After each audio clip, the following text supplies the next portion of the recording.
Hello guys, আমি বলছিলাম আজকে আমার সামনে এখন চার রকমের গ্যাসের ওষুধ আছে। একটা হচ্ছে ওয়ামেজ, একটা প্যান 40, একটা হচ্ছে র্যাবলেট ডি যাকে বলা হয়, আর একটা হচ্ছে সম্প্রাজ ডি। এবার হচ্ছে যদি অমিপ্রোজল আছে ওয়ামেজ, আর প্যান 40 হচ্ছে প্যান্টাপ্রোজল, আর র্যাবলেট যেটা বললাম র্যাবলেট ডি সেটা হচ্ছে কি রাইপ্রাজল আর ডমপেরিডন, আর যেটা বললাম সম্প্রাজ ডি সেটা হচ্ছে কি ইসোমপ্রোজল আর ডমপেরিডন। এবার আমার কাছে চার রকম গ্যাসের ওষুধ, তাহলে চার রকমের মধ্যে কোনটা খাওয়া ভালো হবে এবং কোনটা নর্মালি খেতে হয়, মানে সাধারণ গ্যাসে, বা কোনটা বেশি গ্যাস হলে খেতে হয় সেটা আমি জানাবো আপনাকে। এটা হচ্ছে অতি সাধারণ গ্যাস, যেটা পাতি বাংলায় বলে অতি সাধারণ। আমরা যে কোনো দোকানে গিয়ে বললেই অমেজ দিয়ে দেয় এবং সেটা আমি খেতে পারি। যে কোনো গ্যাস, ধরেন যে আপনার মাঝে মধ্যে বুক জ্বালা করছে গ্যাসের কারণে, বা হয়তো আলসারের কারণে গ্যাস ব্যথা, তো এটার জন্য আপনি অমেজটা খাবেন। সেম ক্ষেত্রে দুই রকম কম্পোজিশন হলেও প্যান্টাপ্রোজল আর অমিপ্রোজল কিন্তু একই জিনিস।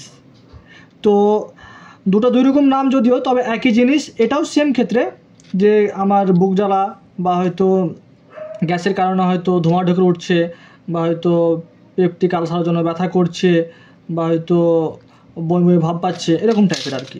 এবার আমার কথা হচ্ছে এখানে যে এই দুটো তো বুঝলাম, এবার এই তাহলে দুটো কী আবার, যেটা বললাম আমি র্যাবলেট ডি, এটা সম্প্রাজ ডি। তো এবার র্যাবলেট ডি যেটা আছে রাইপ্রাজল আর ডমপেরিডন, এটা প্লেনও হয়, এটা এর সাথে ডি বা ডিএসআর যুক্ত হয়। এটা প্লেন হয়, সম্প্রাজ ডি বা ডিএসআর যুক্ত হয়। বিভিন্ন ব্র্যান্ড আছে, বাইরে পেয়ে যাবেন আপনি। তো এবার হচ্ছে কি যে রাইপ্রাজল তখনই আমি খাবো যখন আমার কোনো অ্যান্টিবায়োটিক খাচ্ছি বা তার সাথে আমি কোনো ওষুধ খাচ্ছি। আমাকে ডাক্তার লিখে দিয়েছে কিছু প্রেসক্রিপশান, সেখানে আমার ওষুধ আছে এবং সেখানে আমার অনেকগুলো ওষুধ আছে। তার সাথে আমি কী করবো, ট্রাই করব, আমি চেষ্টা করব যে আমি রাইপ্রাজল বা সম্প্রাজ খাওয়া। কারণ এটা হলো কি যে বেশি গ্যাস হয়ে গেলে খাই।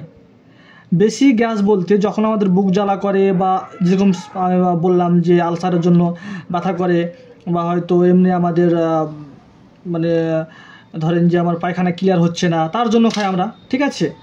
তো এবার যখন আমাদের অতিরিক্ত গ্যাস হয়ে যাবে, অতিরিক্ত গ্যাস মানে এই যখন খাবো যে প্যান 40 বা অমেজ বা অমেজ ডি, তার তুলনায় যখন বেশি গ্যাস হবে তখন আমরা খাবো কি সম্প্রাজ ডি বা র্যাবলেট ডি।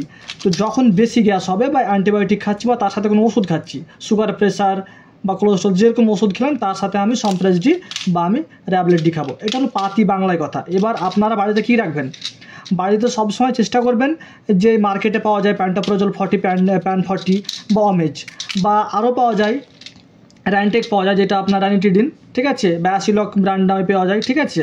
তো আপনারা চেষ্টা করবেন নর্মালি যেগুলো আমাদের সাধারণ গ্যাস যেগুলো হয় সেগুলো আমাদের এই প্যান 40 বা অমেজই প্রয়োজন হয়, আমাদের র্যাবলেট বা আমাদের সম্প্রাজ ডি বা ইসোমপ্রোজল প্রয়োজন হয় না, ঠিক আছে। এবার যদি আপনি ইসোমপ্রোজল বা র্যাবলেট ডি খান তবু কোনো প্রবলেম নেই। তবু যদি খান তাহলে কী হবে একটা জিনিস, যে পরে আপনার যখন আপনি প্যান 40 বা অমেজ খাবেন তখন হয়তো সাধারণত তুলনায় কাজ কম করবে আপনার, মানে কাজ করবে না সেটা না, কাজ করে বাট সাধারণ তুলনায় কম করবে। তো আপনি চেষ্টা করবেন যে সম্প্রাজ ডি র্যাবলেট ডি সেগুলোকে অ্যাভয়েড করা, এড়িয়ে চলা। আপনি এটাই খাবেন সাধারণত, আর যখন ডাক্তার আপনার প্রেসক্রাইব করবে তখন এটা খাবেন। এটা না যে আপনি মার্কেটে গিয়ে আপনি র্যাবলেট ডি বা সম্প্রাজ ডি খাচ্ছেন এবং আপনাকে গ্রামীণ ডাক্তার বলছে আপনি খেলেন, সেটা কথা না। কারণ কথা হচ্ছে যে আপনি খেলে আপনার অসুবিধা হতে পারে, এটা না যে আপনি খাবেন না, খাবেন, বাট আপনার খেলে অসুবিধা হবে, তার তুলনায় আপনি খাবেন না, ঠিক আছে। আমি এটাই বলার জন্য বললাম যে এবার ধরেন গ্রামে অনেক কিছু হয় যে আমি গেলাম, এটার দাম বেশি আছে, এটার দাম কম আছে, তা আমি বেশি দাম বিক্রি করে আমি টাকা নিলাম। সেটা আপনাকে বলবে ডাক্তারে, যেটা গ্রামীণ ডক্টর আছে বা হয়তো আর কোনো ফার্মাসিতে গিয়ে বলবে, কিন্তু আপনি ট্রাই করবেন নর্মালে। তো নর্মালে খেলে আপনার কী হবে, যেটা একটা কথা ড্রাগ রেসিস্ট্যান্ট, মানে কোনো কাজ, মানে কোনো ড্রাগ কোনো মেডিসিন খাওয়ার পরে, সেটা দীর্ঘদিন যাবৎ খাওয়ার পরে যদি আমরা গ্যাপ মেরে অন্য খাই তাহলে সেটা কাজ তুলনামূলক কম করে। তা আপনি চেষ্টা করবেন যে এগুলো এড়িয়ে চলার, মানে আপনি প্যান 40 বা অমেজটা বা অ্যাসিলক এগুলোই খাবেন, ঠিক আছে। তো এটাই ট্রাই করবেন যে খাবো না, আর যখন কোনো ওষুধ খাবেন তখন খাবেন। তো এটাই আমার বলার মেন উদ্দেশ্য। 4টা গ্যাসের ওষুধ, আমার নতুন কোনো ইনফরমেশান নেই। তবে একটা ইনফরমেশান যে আপনি যখন খাবেন তখন এগুলোকে আপনি খাইলে আপনার শারীরিক যে সমস্যাগুলো আদার্স যেগুলো হয়ে যায়, গ্যাসটা অ্যাকচুয়ালি ভাইটাল জিনিস আমাদের এখন গ্রামীণ জায়গাতে বা এরকম আমাদের যে কোনো ক্ষেত্রে বলেন না কেন গ্যাসটা এখন সচরাচর হয়ে যায়। তো গ্যাসের ওষুধটা নর্মাল ইজিলি সবসময় খাওয়াটা ঠিকই না। ট্রাই করবেন যে গ্যাসের ওষুধ অবশ্যই না খাওয়া বেশিরভাগ ক্ষেত্রে, আর যদি খেতে হয় তো এগুলো নর্মালগুলো খাবেন, ঠিক আছে। আর এখন গ্যাসটা স্বাভাবিক ক্ষেত্রে বাকি অসুখের তুলনায় স্বাভাবিক ক্ষেত্রে এখন সবসময় যে কোনো ক্ষেত্রে গ্যাসের ওষুধ খাওয়া, তো যে কোনো গ্যাসের ওষুধ খাওয়া ঠিক আছে, কিন্তু আপনি খাবেন, কিন্তু আপনি নর্মালগুলো খাবেন।